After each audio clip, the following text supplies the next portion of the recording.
We're here today with Frank Reed. Frank, I have a couple of questions I'd like to ask you. The first question is, if I had $100 to spend for my business on advertising, what would you suggest I spend that money on?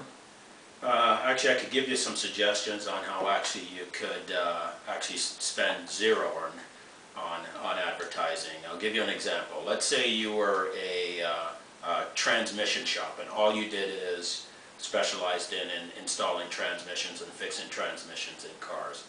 What you could do is you could joint venture with other businesses that are similar. For example, other mechanics that just do general tune-ups and general maintenance on cars.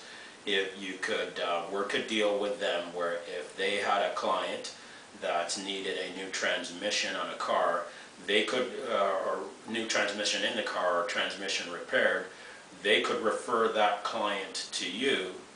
You do the work on it and you give them a commission for supplying that lead. Another example is, let's say you could also work with, say, an auto wreckers.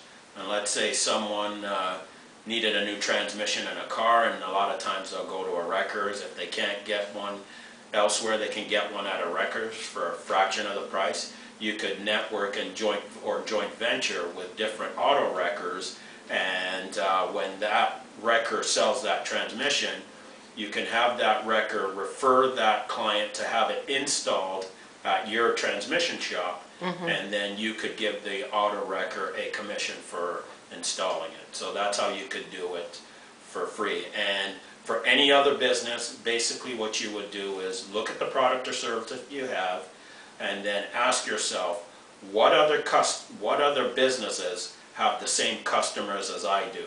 For instance, if you had a fitness store selling exercise equipment, a health food store that sells supplements would be a natural customer for you because they both have the same thing in common. Okay, thank you. That's really good.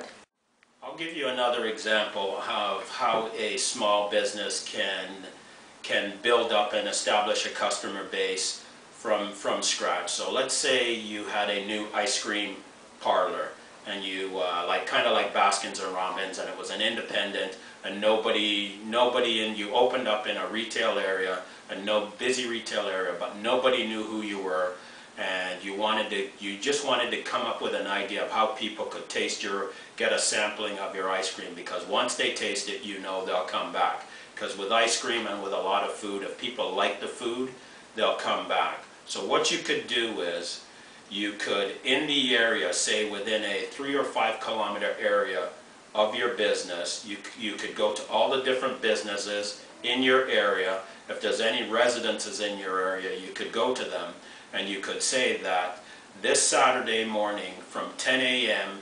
till 1 p.m. for 3 hours, we will be giving away free ice cream. No strings attached, nothing. Anybody comes in for those 3 hours, we will give the ice cream away free. It'll be 3 hours or while supplies last.